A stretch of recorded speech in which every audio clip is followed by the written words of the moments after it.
सारा खेल यह है कि राजा को बचाने के चक्कर में अगर प्यादों की कुर्सी चली जाए तो चली जाए। राजा की कुर्सी पर अगर आंच आएगी या राजा की बेइज्जती होगी तो इस्तीफा ले लिया जाएगा। कुछ ऐसी स्थिति मणिपुर की है। दिल्ली के चुनाव के रिजल्ट सामने निकलकर आने के बाद तुरंत भाजपा ने इतना तगड़ा एक्शन आखिर क्यों ले लिया? मणिपुर पिछले 2 साल से जलता हुआ नजर आ रहा है और मणिपुर के अंदर हर तरीके की सारी हदों को पार कर दिया गया।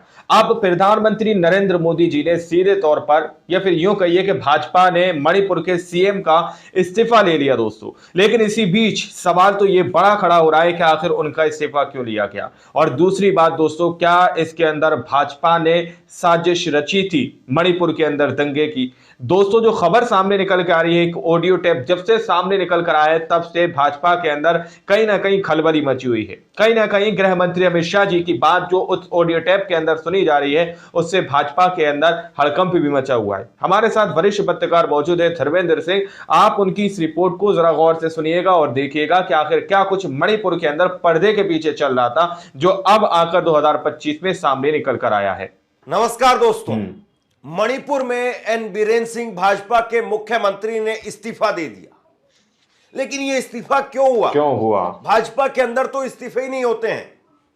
तो आखिरकार एन बीरेन सिंह ने अचानक से इस्तीफा क्यों दे दिया, जबकि उस राज्य के अंदर तो 21 महीने से हिंसा चल रही है। उस राज्य में 21 महीने से लोग मारे जा रहे हैं। तब मोदी शाह ने इस्तीफा नहीं लिया, तो अब इस्तीफा क्यों ले लिया? सारा खेल यह है कि राजा को बचाने के चक्कर में अगर प्यादों की कुर्सी चली जाए तो चली जाए। राजा की कुर्सी पर अगर आंच आएगी या राजा की बेइज्जती होगी तो इस्तीफा ले लिया जाएगा। तो बख्शा नहीं जाएगा। ऐसी स्थिति मणिपुर की। मणिपुर में आज से यानी 10 फरवरी से विधानसभा का बजट सत्र शुरू होना था और यह बजट सत्र शुरू होना था, इससे पहले ही कांग्रेस पार्टी प्लान बना चुकी थी कि अविश्वास प्रस्ताव लाया जाए। और अविश्वास प्रस्ताव में कांग्रेस के विधायक, साथ में एनपीपी के विधायक और बीजेपी के भी अंदर खाने आधे से ज्यादा विधायक वो अविश्वास प्रस्ताव पर या तो उपस्थित नहीं होते या फिर एन बीरेन सिंह के खिलाफ वोट डाल देते। और इसीलिए आनन फानन में इस्तीफा हो गया।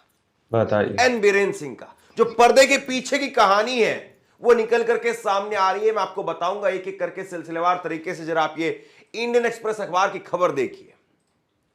इस खबर में डिटेल में बहुत कुछ बातें मणिपुर के अंदर जो चल रही है वो बताई गई है। आप एक बात जरा आसान भाषा में समझने की कोशिश कीजिए। दिल्ली में इतनी प्रचंड भाजपा की जीत हुई 8 तारीख को और उसके बाद में 24 घंटे के अंदर अंदर 9 तारीख को इस्तीफा दे दिया गया। इस्तीफा ले लिया गया। क्यों आखिर? एन बीरेन सिंह से। जब भाजपा इतने मजबूत तरीके से वहां पर जीत करके आई है दिल्ली में, तो वहां सरकार चलाने में भाजपा कोई दिक्कत भी नहीं। 31 विधायक है भाजपा। बताइए तो इस्तीफा क्यों दिया गया? इस्तीफा दरअसल इसलिए दिया गया क्योंकि अविश्वास प्रस्ताव अगर लाया जाता तो सरकार गिर जाती और नरेंद्र मोदी किसी भी कीमत पर सरकार गिरना नहीं चाहते कि सरकार किसी भी कीमत पर गिर जाए। विधानसभा का सत्र वो इस वक्त में स्थगित कर दिया गया है। बताइए। विधानसभा का बजट सत्र चलना था वो स्थगित कर दिया गया है और अब राष्ट्रपति शासन वहां पर लगाए जाने की बात हो रही है मणिपुर के अंदर। लेकिन आप सोचिए कि क्या भाजपा को इस बारे में पहले से भनक नहीं रही होगी? क्या अमित शाह गृह मंत्री को वो इस बारे में भनक नहीं रही होगी? जरूर उनको इस बारे में भनक थी, लेकिन किसी न किसी तरीके से दिल्ली चुनाव तक इसको दबाया गया कि दिल्ली चुनाव तक ये मामला दबा है और उसके बाद खेल किया जाएगा। वैसा ही हुआ है। बजट सत्र आने से पहले एक दिन पहले ही इस्तीफा दिलवा दिया गया। मैं आपको कुछ बयान सुनाता हूं जिसमें कांग्रेस की तरफ से इस बात को कहा गया है। जयराम रमेश ने बयान दिया और उन्होंने कहा कि आप क्रोनोलॉजी समझिए। कल 10 फरवरी को कांग्रेस पार्टी द्वारा मणिपुर की विधानसभा में अविश्वास प्रस्ताव लाया जा रहा था। मुख्यमंत्री जानते थे कि अविश्वास प्रस्ताव आ रहा है और उनके पास में बहुमत नहीं है। अविश्वास प्रस्ताव पास होगा तो उन्हें इस्तीफा देना पड़ेगा। इसीलिए मुख्यमंत्री ने मजबूरी में आज ही इस्तीफा दे दिया। पिछले कई महीने से मणिपुर हिंसा की आग में जल रहा है। हजारों लोग विस्थापित हुए, लेकिन आज तक प्रधानमंत्री नरेंद्र मोदी मणिपुर नहीं गए। बताइए, वहीं इसकी जिम्मेदारी तो गृह मंत्री, ये बात हकीकत है, मोदी जी अभी तक मणिपुर होकर बीरेंद्र सिंह तो महज कांग्रेस पार्टी के हैं, राहुल गांधी सूत्रधार तो गृह मंत्री हैं और उन्हें इस्तीफा देना चाहिए। ये बात जयराम रमेश ने कही। और इसके साथ में एक बयान आप और देखिए, पी चिदम्बरम जो कि देश के पूर्व गृह मंत्री रहे हैं, पी चिदम्बरम कांग्रेस के समय पर मनमोहन सिंह की सरकार में, उन्होंने कहा है कि ये कई महीने पहले हो जाना चाहिए था। एन बीरेन सिंह का इस्तीफा कई महीने पहले हो जाना चाहिए था। लगभग 11 महीने से एन बीरेन सिंह मणिपुर समस्या का एक कारण है। और क्यों कारण है आगे मैं आपको डिटेल में बताऊंगा। वे मणिपुर के लोगों के बीच में संघर्ष के लिए जिम्मेदार हैं। उन्हें पहले ही हटा दिया जाना चाहिए था। मणिपुर में राष्ट्रपति शासन लागू करने में कोई हानि नहीं है। यानी ये सीधे तौर पर इस बात को कह रहे हैं कि मणिपुर में राष्ट्रपति शासन लगा दिया जाए। तो भाजपा क्या राष्ट्रपति शासन लगाएगी, या भाजपा विधायकों को सेट करके, जो नाराज विधायकों का एक गुट है, उन्हीं में से किसी को मुख्यमंत्री बना करके फिलहाल के लिए स्थिति को यहां पर संभालने का काम कर लेगी? या फिर एन बीरेन सिंह दरअसल ये देखना चाहते थे कि उनके साथ में कितने विधायक हैं, और इसीलिए उन्होंने बैठक बुलाने का काम किया। लेकिन उनकी सरकार के जो अभी कुल मिलाकर के गठबंधन के सहयोगियों के साथ में 46 विधायक हैं, 46 में से 20 विधायक भी उनकी बैठक में नहीं पहुंचे। बताइए, उनको डर इस बात का था कि भाजपा के जो 31 विधायक हैं उसमें से भी 20 विधायक हो सकता है कि उनको समर्थन नहीं देंगे। और इसीलिए वो आनन फानन में 9 तारीख को दिल्ली पहुंचे। दिल्ली पहुंच करके सुबह अमित शाह से मुलाकात की। अमित शाह से मुलाकात करके वापसी इंफाल गए और इंफाल जाकर के उन्होंने इस्तीफा दे दिया। एक बड़े सनसनीखेज ऑडियो टेप का भी मणिपुर में बड़ा जिक्र हुआ और मामला सुप्रीम कोर्ट तक पहुंच गया। वो मामला कैसे जो है वो मामला मणिपुर में ये जो मुख्यमंत्री का इस्तीफा हुआ है, इसकी धुरी बना हुआ है, इस पर मैं बात करूंगा। लेकिन इससे पहले कांग्रेस की तरफ से सुप्रिया स्नेत इस पर क्या कह रही है, सुनिए। मणिपुर में बीरेन सिंह का इस्तीफा उनकी मृत आत्मा जागृत होने से नहीं हुआ। ये मजबूरी में लिया हुआ निर्णय है, मजबूरी में लिया हुआ साजिश है इसमें। और इसलिए है क्योंकि कल से असेंबली की शुरुआत होनी थी और उनके खिलाफ एक अविश्वास प्रस्ताव आना था, जो वो शर्तिया हार जाते क्योंकि हम ही नहीं, उनकी खुद की पार्टी के लोग उनके खिलाफ थे। यही नहीं, जो 9 एमएलए वो तोड़ ताड़ कर जदयू और एमपीपी से लाए थे, वो डिस्क्वालीफाई होने के, अयोग्य होने के कगार पर खड़े हैं। और तो और अब असेंबली सस्पेंडेड रहेगी तो बीरेन सिंह से ना कोई सवाल पूछा जाएगा, ना कोई एक्सप्लेनेशन मांगा जाएगा। एक जरूरी बात यहां पर बता दें कि सुप्रीम कोर्ट ने 4 फरवरी को सीएफएसएल को यह जिम्मेदारी दी है कि वो एक कथित तौर पर जो ऑडियो क्लिप है बीरेन सिंह की, जिसमें वो दम भर रहे हैं हिंसा भड़काने का मणिपुर में, उसकी जांच कर उसको सील एनवेलप में उसकी जांच रिपोर्ट दे दे।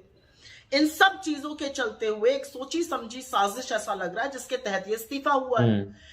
लेकिन मेरा मानना है कि 2 साल से लगभग जलते हुए मणिपुर के लिए जितने जिम्मेदार बीरेन सिंह हैं, उससे कहीं ज्यादा जिम्मेदार बीजेपी और नरेंद्र मोदी, अमित शाह है। बीजेपी के तमाम विधायकों ने मणिपुर से बीरेन सिंह के खिलाफ लगातार शिकायत करी, लेकिन आला कमान के कान पर जूं तक नहीं रेंगी। न जेपी नड्डा जी ने कुछ किया, न शाह जी ने किया, न मोदी जी ने किया। असलियत यह है कि 2 साल से जलते हुए मणिपुर को उसको अपने हाल पर छोड़ दिया गया। जैसे हालात में वैसे छोड़ दिया। प्रधानमंत्री के पास दुनिया के हर देश में घूमने का वक्त है सिवाय मणिपुर जाने का। वो अमेरिका और फ्रांस जा रहे हैं लेकिन मणिपुर नहीं जाएंगे। मणिपुर जाना तो छोड़िए, वहां के सर्वदलीय लोगों से उन्होंने मुलाकात करना भी ठीक नहीं समझा, अपने खुद के विधायकों तक से नहीं मिले। उस मणिपुर में जहां पर मणिपुर की करोड़ों की संपत्ति स्वाहा हो गई, जहां तमाम लोग मृत हो गए, जहां 60,000 से ज्यादा विस्थापित है, 50,000 से ज्यादा अभी भी रिलीफ कैंप में रह रहे हैं, जहां पर बच्चों का बचपन छिन गया, इतना सब कुछ हो गया, फिर भी मोदी जी वो हैवानियत हुई कि रूह कांप गई। इस सबके जिम्मेदार नरेंद्र मोदी है और मजबूरी में ही दिया हुआ इस्तीफा यह साबित करता है कि बीजेपी की फेक न्यूज फैक्ट्री, भाजपा के समर्थक और भाजपा का समर्थक मीडिया जो चंगा सी होने का दावा कर रहा था, सब चंगा तो नहीं है मणिपुर में। लेकिन मोदी जी, एक आपको छोटी सी सलाह है, किसी से नहीं, राहुल गांधी जी से सीखिए। 3 बार हुआ है वो मणिपुर, लोगों के आंसू पोछे, उनको ढांढस बंधाया, उनको गले लगाया, उनको विश्वास जताया। और एक आप हैं, इस देश के प्रधानमंत्री हैं, लेकिन मणिपुर को छोड़कर बाकी हर चीज करने का आपके पास वक्त। ऑडियो टेप पर मैं बात करूं और ऑडियो टेप की पूरी कहानी आपके सामने रखूं, उससे पहले एक और बयान देख लीजिए आप। गौरव गोगोई कांग्रेस के सांसद, और इनकी तरफ से कहा गया है कि नरेंद्र मोदी विदेश जाते हैं, गंदे और अश्लील जोक सुनाने वाले इन्फ्लुएंसर से मिलते हैं, लेकिन मणिपुर के लिए, युवाओं के लिए उनके पास में वक्त नहीं है। ये रियलिटी है दोस्तों, ऐसा लगातार मणिपुर के मुद्दे को उठा रहा है, लेकिन अफसोस की बात है कि बीजेपी के पास आज भी मणिपुर में शांति लाने के लिए कोई योजना नहीं है। बीजेपी सिर्फ मुख्यमंत्रियों का म्यूजिकल चेयर खेल रही है। उनके पास में अविश्वास प्रस्ताव के लिए संख्या नहीं थी, इसीलिए मणिपुर में मुख्यमंत्री को बदल रही है। ये बात जो है वो गौरव गोगोई की तरफ से, कांग्रेस की तरफ से कही गई। लेकिन जरा एक ऑडियो टेप है जिसका मैं जिक्र कर रहा था, उसकी कहानी समझिए।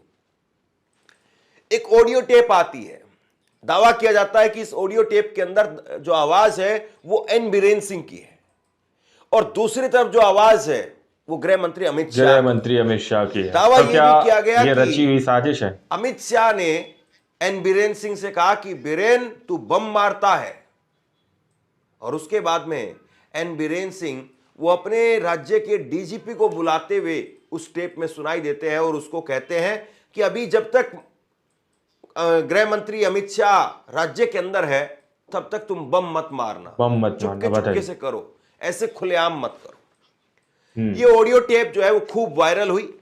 इस ऑडियो टेप पर खबर की द वायर ने सितंबर 2024 के अंदर। क्यों हुआ? बाद में ये ऑडियो टेप का मामला सुप्रीम कोर्ट में चला गया।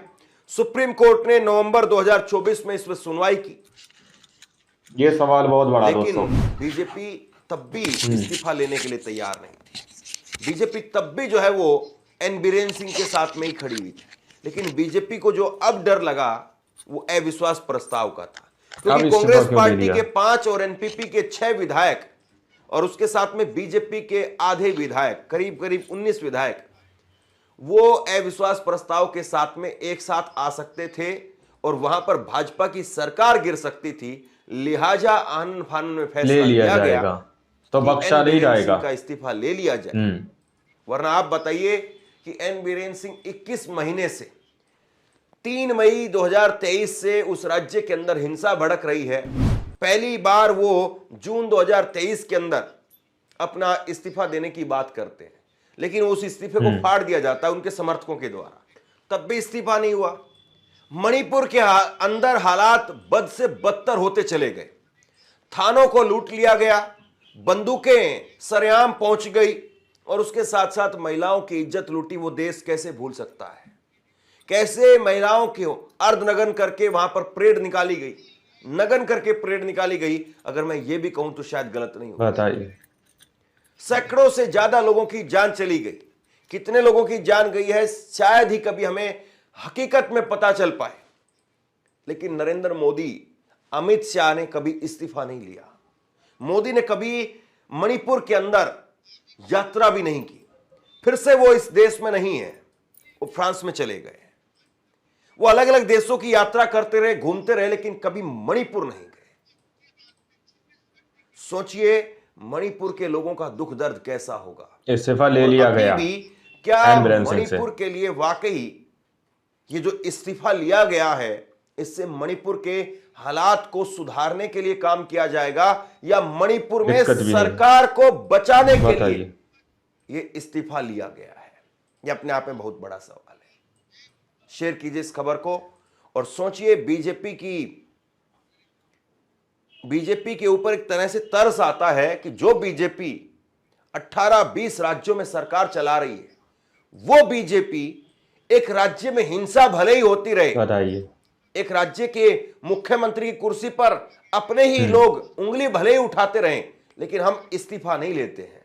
मणिपुर के अंदर हम इस्तीफा तब लेते हैं जब उस विधायक के ऊपर, उस मुख्यमंत्री के ऊपर आंच आ जाए और मुख्यमंत्री अविश्वास प्रस्ताव में अपनी सरकार खो दे, इससे ज्यादा दुर्भाग्यपूर्ण और क्या हो सकता है। शेयर कीजिए इस खबर को, लोगों तक पहुंचाइए कि दिल्ली चुनाव तक ये मामला दबा रहे और उसके बाद खेल किया जाएगा, वैसा ही हुआ। ऑनलाइन न्यूज इंडिया को सब्सक्राइब कीजिए। बहुत बहुत धन्यवाद।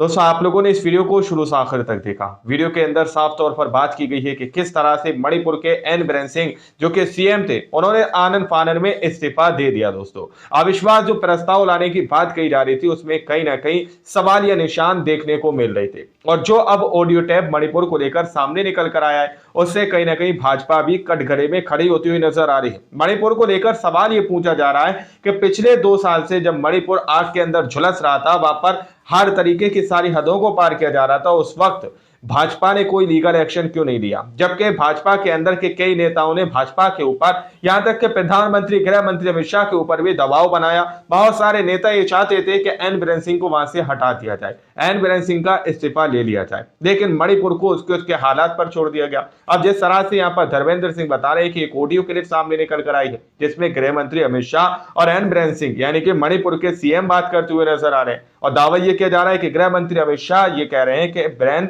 तू बम फोड़ता है, इस तरह की बात कही जा रही है। फिर एन बीरेन सिंह किसी को बुलाते हैं और उनसे कहते हैं कि जब तक सीएम गृह मंत्री अमित शाह जो है मणिपुर के अंदर है, तब तक खुलेआम मत करो, चुपके चुपके से बम फोड़ो। इस तरह से कुछ ऑडियो क्लिप जो है दोस्तों सामने निकल कर आई है। अब आप लोग समझ सकते हैं कि अगर मणिपुर के अंदर इस तरह से दंगे की साजिश रची गई है, तो इसका मास्टरमाइंड कौन है और किसने इस तरह से आदेश दिए? क्योंकि जिस तरह की तस्वीरें मणिपुर के अंदर से सामने निकल कर आई थी, वाकई में बहुत ज्यादा भयावह थी। जिस तरह से वहां पर हथियारों को बांटा जा रहा था, हथियारों को लूटा जा रहा था, जिस तरह से एक समुदाय को दूसरे समुदाय से लड़ाया जा रहा था दोस्तों, मानो कि इंसानियत को पूरी तरह से दुनिया से खत्म करने की एक साजिश रची जा रही है। बाकी आप लोगों ने इस पूरी रिपोर्ट को देखा सुना, आप लोग क्या सोचते हैं, क्या समझते हैं? अपनी राय कमेंट सेक्शन में जरूर दीजिएगा और सच्ची पक्की खबरें देखने के लिए आप चैनल को सब्सक्राइब कीजिए। मिलते हैं अगली वीडियो में, जब तक के लिए जय हिंद, जय भारत।